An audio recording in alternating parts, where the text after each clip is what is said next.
안녕하세요. 써니TV의 써니 원장쌤입니다. 반갑습니다. 오늘 제가 갖고 나온 책은요. 전업맘 재테크로 매년 3천만 원 벌다입니다.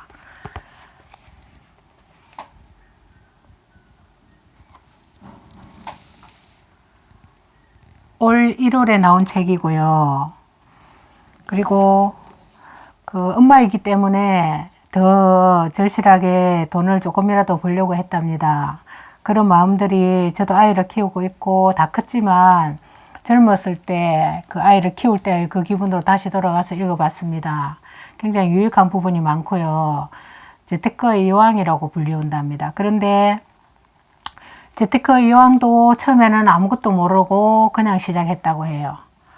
특별히 뭐 자산 전문가도 아니었고 그냥 두 아이의 엄마로서 아이들한테 뭘 해줄까, 무엇을 하면은 어떻게 하면 돈을 조금 벌 수 있을까, 뭐 사소한 거지만 돈을 좀 벌고 싶었다고 합니다. 거기서 시작했고요. 중학교 때도 굉장히 돈에 대해서 관심은 많았다고 합니다. 그런데 본격적으로 시작한 것은 아이의 엄마가 되고 나서 전업맘이 되고 난 다음에 재테크로 매년 3천만 원 벌다를 쓰고 그리고 많이 배우고 공부도 하고 그렇게 했다고 합니다. 슈앤슈지엄 참돌에서 나온 책입니다. 올해 1월 달에 나왔고요. 여기에 지금 차트가 6개 부분으로 되어 있더라고요.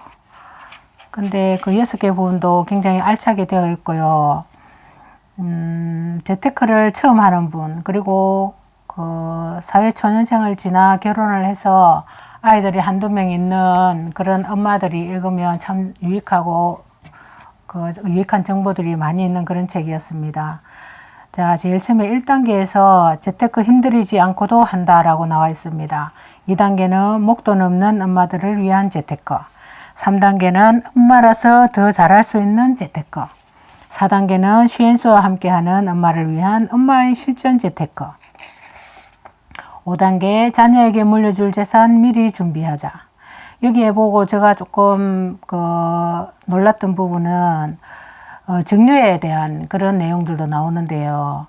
물론 뭐 돈이 많이 없으면 정려하기가 쉽지 않지만 조금 나이가 들고 어느 정도 돈이 있을 때 정리를 할까 저는 그렇게 생각했는데 그게 아니라 아예 어릴 때부터 정리를 하라고 합니다. 왜냐하면 그게 정리가 10년 단위로 이렇게 나누어지더라고요. 저도 정리에 대해서 조금 알아봤는데 성년 자녀인 경우에는 5천만 원까지 비과세입니다. 그리고 미성년자 자녀인 경우에는 손자 손녀를 포함해서 2천만 원까지 비과세더라고요. 그래서 제가 볼 때도 제가 생각할 때도 정려를 어릴 때부터 조금 해주면 10대에 한 번, 20대에 한 번 이렇게 10년 단위로 쪼개지기 때문에 좀 더 용이하게 할 수 있고 재테크를 할 수 있는 것 같아요. 세금을 아낄 수 있는 방법이 그런 내용도 5단계에서 나옵니다. 6단계 알아두면 쏠쏠한 재테크 노하우까지 이분의 크게 벌지는 못하지만 3천만 원 같으면 꽤 큰 돈이잖아요. 1년에. 그리고 전업맘으로서 집에서 뭐 직장 생활을 한 것도 아니고 집에서 돈을 불려 나가기 위해서 이렇게 벌었다는 게 참 대단하더라고요. 저도 생각해도. 제가 한번 이 책 속에 있는 내용들을 중요한 부분들을 한번 읽어 보겠습니다. 끝도 없이 매일 반복되는 집안일과 정답도 없는 답답한 육아. 그리고 매일 지쳐있는 남편. 나 역시도 엄마라는 자리가 참 녹록지 않은데 말이죠. 저도 처음 경험해보는 엄마라는 자리가 버겁고 때로는 힘들다 투정도 부리고 싶고 울고 싶은데 말이죠. 그러나 왠지 엄마여서 더 강해져야 할 것 같고 약한 모습 보이기 싫었죠. 제가 블로그를 운영하면서 가장 많이 듣는 한탄 소린 우리가 경제력 없는 현실에 내 목소리는 점점 작아지고 남편과의 사소한 다툼에도 내 무능한 경제력 때문인가 싶어 빨리 돈을 벌고 싶다는 댓글들이었죠. 그러나 현실은 비빌 언덕 하나 없고 아이들을 떼놓고 일을 하자니 맞벌이는 그저 입버릇일 뿐 실행하긴 쉽지 않았죠. 아이들의 엄마이며 재테크에 열정을 불사르는 엄마인 당신. 그동안 치열한 삶 속에서 너무나 잘해왔고 잘하고 있다고 시은슈가 칭찬해드리고 싶어요. 엄마로서의 시간도 적응하기 버거운데 가정을 위해 돈을 벌겠다고 다짐했다면 그 다짐만으로도 만점짜리 엄마이자 아내이자 딸이자 언니이자 동생으로 잘하고 있다고 제가 토닥여 드릴게요. 라고 적혀 있네요. 어디에서도 위로받지 못했던 엄마라는 이름의 당신. 오늘부터는 예전의 당당하고 멋있었던 나의 모습을 찾아서 재테크라는 취미와 특기를 함께 불살라 봅시다. 어느덧 당당해진 나의 모습을 되찾을 수 있을 거예요. 이렇게 처음에 용기를 주는 말이 나옵니다. 자, 처음 재테크라는 말을 접하면 왠지 너무 어렵게 느껴지는 게 사실입니다. 고등학생 시절 과목 중에서도 유독 정치 경제가 제일 따분했었는데 그 지루했던 것을 어른이 되어 다시 시작하려니 어디부터 시작해야 할지 모르겠더라고요. 남편의 급여는 늘 제자리고 어디서 수입이 날 곳도 없죠. 하지만 주변을 둘러보면 해외여행은 물론 놀이공원이나 근교 여행을 자주 다니는데 왜 내 지갑만 이렇게 얇은지 오늘은 왠지 아이들에게 미안해집니다. 큰돈 목돈을 벌고 싶은 게 아니고 소소하게 우리 아이 간식값이나 아이들 학습지 비용이라도 벌어서 살림에 보태고 싶은 것이 엄마의 마음인데 말이죠. 주위에서는 부동산으로 돈을 벌었다는 이야기들도 들려오는데 사실 소액으로 부동산에 투자하기는 쉽지 않잖아요. 대출을 받아서 투자하는 것도 선뜻 내키지 않고요. 이런 엄마들의 마음을 시은슈가 도와드리겠습니다. 누구든 따라할 수 있는 쉬운 엄마 재테크. 시은슈와 함께 시작해 보세요. 재테크는 시작이 반이래요. 여기서 제가 단숨에 한 권을 다 읽었어요. 굉장히 유익한 내용들도 많고 물론 어렵고 조금 주식이라든지 채권 같은 부분은 조금 어려운 부분도 있었지만 그런 부분들 제외하고는 다 그냥 공감할 수 있는 그런 내용들이었습니다. 재테크를 한다고 하면 어느 정도의 돈이 있어야 시작할 수 있지 않느냐고 물어보는 분들이 참 많습니다. 처음부터 목돈을 가지고 재테크를 시작하는 분들은 많지 않죠. 저도 부모님의 도움 없이 사회초년생부터 저만의 방식으로 재테크를 시작했고 지금까지 쭉 그 패턴을 이어오고 있습니다. 매월 급여에서 일정 금액을 적금하고 어느 정도 모이면 그것을 기간별로 나누어서 다시 적금했습니다. 그리고 그렇게 모인 목돈은 다시 여러 가지의 금융상품으로 쪼개서 분산 투자한 것이 현재의 자산을 만들었습니다. 그렇다고 제가 목돈을 가지고 재테크를 하고 있는 것은 절대 아니에요. 결혼하고 자동차와 집을 구입하면서 원점으로 돌아가 초심으로 재테크를 다시 시작해야 했죠. 처음으로 돌아가니 급한 마음에 욕심을 많이 부려서 손해를 보기도 했었고요. 손해도 처음에 많이 봤다 하더라고요. 그래서 저는 모든 것을 성공한 수는 없구나. 항상 실패를 하면서 거기서 배우는 게 많구나를 한 번 더 생각하게 되었습니다. 그리고 성공적인 재테크를 위한 경험이었다고 생각하고 있어요. 그게 좋은 경험의 밑거름이 되었다고 생각하고 있답니다. 그러나 그렇듯 모든 재테크가 늘 수익을 내는 건 아니라는 것, 이 점을 꼭 기억하시고 처음부터 거창한 목표를 세우기보다는 작은 것부터 실천하는 것이 중요합니다. 금융상품 만기를 경험했을 때의 성취감과 행복, 그것이 재테크를 쉬지 않고 계속하도록 만드는 원동력이 됩니다. 목돈이 필요하지 않는 엄마 재테크, 하지만 재테크를 시작할 수 있는 자금이 전혀 없다면 원하는 금융상품에 분산 투자하기에는 어렵겠죠. 티끌은 모아봤자 티끌이라고 하지만 나만의 재테크 방법을 만들어 익히면 티끌이 모여 언덕은 되더라고요. 이 문장이 참 인상적이었습니다. 티끌 모아 태산이라고 하잖아요. 태산은 되지 않아도 티끌이 모여 언덕은 된다고 합니다. 큰 부자는 못 돼도 작은 부자는 된다는 이야기하고 일맥상통하는 것 같아서 제가 좀 주의 있게 좀 그렇게 읽었던 그 문장인 것 같아요. 자, 엄마라면 느끼는 누구나 느끼는 것 하나가 자신에게는 왜 이렇게 짜디짠 소금쟁이가 되는 건지, 내 옷 하나 살 때는 고민을 거듭하면서 아이 옷과 신발은 최대한 예쁘고 편한 것으로, 남편의 옷과 신발은 남들 보기에 초라하지 않은 것으로 백화점에서 사는데 말이죠. 엄마가 되고 나니 내 아이를 위해 못할 것 없는 것 같아요. 이런 것이 모성애인 걸까요? 나에게도 이런 마음가짐이 있다는 것에 대해 가끔씩 놀라기도 합니다. 자, 이것이 엄마의 위대한 그 마음인 것 같아요. 엄마가 되기 전에는 정말 흥청망청 쓰고 모아놓은 돈도 하나도 없이 쓰다가 이렇게 엄마가 되고 난 다음에는 좀 많이 변하는 것 같아요. 보통 결혼하고 나서는. 오늘도 나에게는 인사하더라도 아이에게만큼은 지갑을 열 수 있는 엄마가 되고 싶습니다. 엄마, 오늘따라 치킨이 너무 먹고 싶네 라고 할 때 뭐해? 어서 전화하지 않고 하면서 아이가 먹고 싶다는 간식점은 돈 걱정하지 않고 멋있게 사줄 수 있는 그런 엄마가 되고 싶어요. 엄마에게 더 간절하기에 할 수 있는 엄마 재테크. 이제부터 본격적으로 시작해 볼까요? 이렇게 나와 있습니다. 자, 재테크를 위한 것은 모든 재테크, 모든 경제의 그런 책 내용 중에서 재테크를 하기 전에는 항상 종잣돈부터 마련하라고 하죠. 거기 종잣돈 얘기가 여기도 이 책에서도 빠짐없이 나옵니다. 재테크를 위한 종잣돈 만들기. 자, 여기서 종잣돈이란 재테크를 하기 위한 최소한의 금액을 말합니다. 보통은 큰 목돈이 있어야 재테크가 가능하다고 생각하기 쉬운데요. 누구든 처음부터 목돈을 가지고 재테크를 시작하긴 어렵습니다. 저도 부모님의 도움 없이 학창시절 아르바이트를 해서 번 돈부터 재테크를 시작했습니다. 그렇다면 종잣돈을 만들기 위해서는 리스크가 큰 상품을 이용해서 단기간에 많이 모으는 것이 좋을까요? 아니면 시간은 좀 걸리더라도 리스크가 거의 없는 금융상품을 이용해서 모으는 것이 좋을까요? 투자 성향에 따라 다르겠지만 저는 후자 쪽에 손을 번쩍 들어주겠습니다. 느리더라도 원금을 지켜가는 것이 재테크의 기본 중의 기본이 아닐까요? 라고 합니다. 저도 그렇게 생각합니다. 특히 사회 초년생들은 그렇게 해야 조금씩 한 단계 올라갈 수 있고 더 성장할 수 있고요. 거기서 만약에 좌절감을 맛본다면 다시 일어서는 그런 거를 조금 미루지 않을까 싶은 생각도 들어요. 종잣돈을 만들기 위해서 가장 먼저 해야 할 일이 뭔지 제가 알아보겠습니다.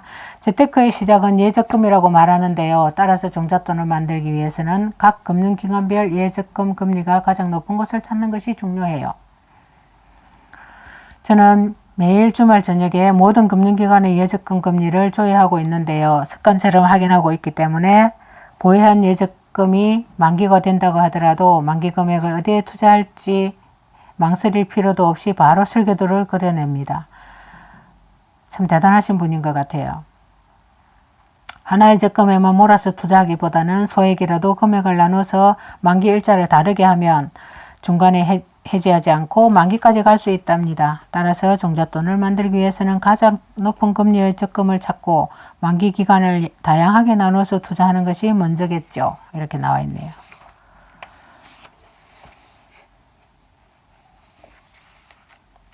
그리고 중간에 자산 장부를 만든다든지 그 다음에 그 통장을 만드는 방법 자세하게 나와 있고요. 그리고 3개월치 생활비를 미리 준비해 두는 이런 예비비의 그 준비 방법이라든지 비과세 상품이라든지 이런 거 자세하게 나와 있습니다. 그런 거 한번 읽어보셨으면 좋겠고요. 그리고 대출 상환과 재테크 중 무엇이 문제일까 이런 것도 나오네요. 대출 상환과 재테크.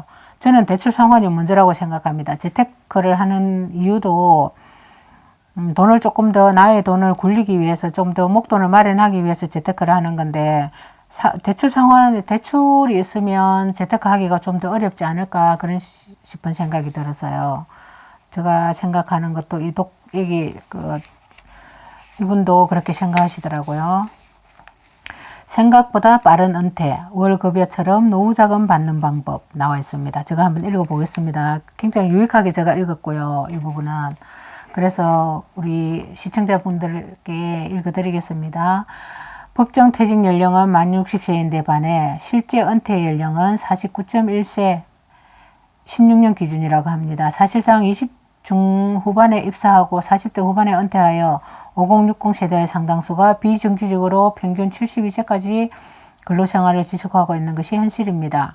믿고 싶지 않지만 현실적으로 5060 세대에는 단순 노무자와 비중이 높고 단순 노무자의 비중이 높고 50대 근로자의 정규직과 비정규직 간의 임금 격차는 무려 233만 원으로 전 연령대 중 가장 크다고 합니다.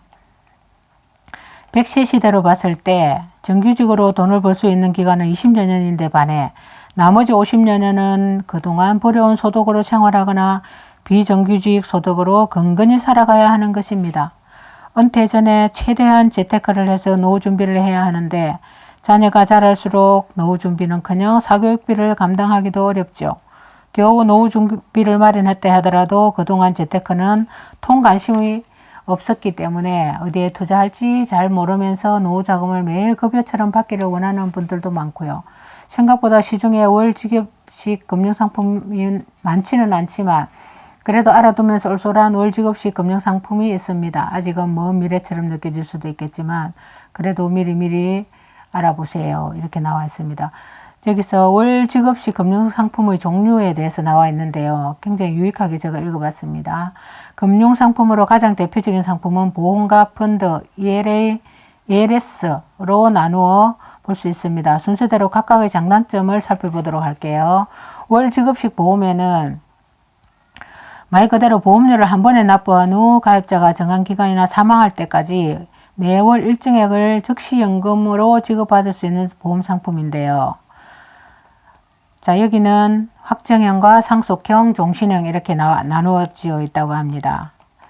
자, 과거에는 상속형의 가입 비율이 높았으나 최근에는 종신형으로 가입하는 비중이 점차 늘어나고 있다고 합니다. 이 이유는 아마 평균 수명이 늘어나고 100세까지 살 것을 대비해서 이러는 것 같습니다. 종신형은 내가 죽을 때까지 나오는 게 종신형이잖아요. 그래서 옛날에는 과거에는 상속형이었지만 지금은 종신형으로 비중이 점차 늘어난다고 합니다. 모든 보험 상품이나 이런 월지급식 보험 상품이나 그다음에 뭐 지급식 펀드라든지 이런 것도 다 이런 추세로 가고 있는 것 같아요. 예, 100세 시대라고 하면서 우리들의 이런 보험 상품이라든지 모든 상품들도 많이 변화하고 있는 것 같습니다. 자, 그 다음에 월지급식 펀드를 알아볼게요. 매월 일정 금액을 환매해주는 상품을 말합니다. 펀드의 성격인 원금 비보장의 실적 배당 상품이나 실적 배당 상품이다 보니 상대적으로 인기는 좀 떨어지는 것 같아요. 계속 수익이 난다는 보장도 없으니 수익형 상품보다는 보수적인 채권형 상품이나 혼합형 상품의 종류가 더 많은 편이고요. 원금이 보장되지 않으니 상대적으로 은퇴 상품으로 인기가 많지는 않는 듯 합니다. 자, 그 다음에 아까 세 가지 나왔잖아요. 보험과 펀드, ELS. 자, 그 다음에 마지막으로 ELS를 한번 알아볼게요. 시중에 나온 지 오래되지는 않았지만 가장 인기 있는 월지급식 대표 상품이라고 합니다. 여기서 이 책에서 저도 알았는데요. ELS에 대한 기본 지식이 있다면 상품 특성상 3년 만기 시 한꺼번에 받을 수 있는 수익금이 매우 커지게 되므로 굳이 은퇴 자금을 위해서가 아니더라도 재테크용으로도 가장 유익하게 쓰인다고 합니다. 자, 원금 1억 원에 쿠폰 0.6% 상품. 쿠폰이라는 것은 여기서 이자를 말합니다. 예치 시 세전 월 50만 원이 지급됩니다. 1억 원에 50만 원이 지급된다고 하네요. 은행 금리 대비 수익은 높지만 원금 보장이 되지 않으므로 월 지급식 ELS 역시 낙인과 월 쿠폰 지급 배리어 등을 꼼꼼히 살펴서 가입해야겠죠. 그러니까 여기서 지금 원금 보장이 되지 않는 게 많다고 하네요. ELS는. 그래서 장점을 한번 알아볼게요. 정해진 수익률은 여기서 이자를 말하는데요. 정해진 이자를 매일 나누어 지급받으므로 가표가 분산됩니다. 장점이래요. 그리고 단점은 원금 보장이 되지 않고 일반 6개월 상환 조건 ELS에 비해서 수익률이 떨어진다고 합니다. 그 다음에 주택연금도 있고 주택연금에 대해서 좀 자세하게 나와 있어요. 저 주택연금에 대해서 좀 잘 아는데 주택연금은 제가 볼 때는 조금 잘 생각해서 들어야 될 것 같아요. 특히 60세 이상 부부 중에 한 명이 60세 이상이면 들 수 있는 조건이 되는데요. 근데 제가 알아보니까 조금 월 받는 금액이 조금 많이 작아서 정확하게 알아보고 하는 게 좋고, 그 다음에 연령이 더 많으면 많을수록 주택연금을 받을 그 비용이 조금 많이 늘어나더라고요. 그래서 저는 60세보다는 70대 받는 게 조금 더 유리하지 않을까 그런 생각이 있어요. 뭐 주택연금에 대해서 연금을 받고 있더라도 뭐 이사도 가능하고 매도도 가능하고 이런 것들은 자세하게 나와 있습니다. 자, 그 다음에 그 이분의 필자의 그 내용이 조금 나오는데요. 저는 어렸을 때부터 돈 관심이 많아서 고등학교 때 은행에 직접 가서 적금을 가입했는데요. 고등학교 때 2,000원을 들고 가서 영업점에 있던 언니에게 계좌 개설 전에 예금과 적금의 차이를 물으며 3년짜리 적금에 가입했던 기억이 납니다. 그날의 기억이 40 넘은 지금도 어제 일처럼 남아있다고 해요. 그래서 이분은 처음부터 이렇게 그 경제에 관념 생각이 전혀 없었던 분은 아닌 것 같아요. 어릴 때부터 이렇게 하려고 생각을 했기 때문에요. 자, 여기까지 하고요. 다음에 제가 한 번 더, 그 다음 뒤에 부분 나오는 거를 조금 더 유익한 부분이 많아서 한 번 더 하기로 하겠습니다. 감사합니다. 지금까지 함께 해주셔서 감사합니다.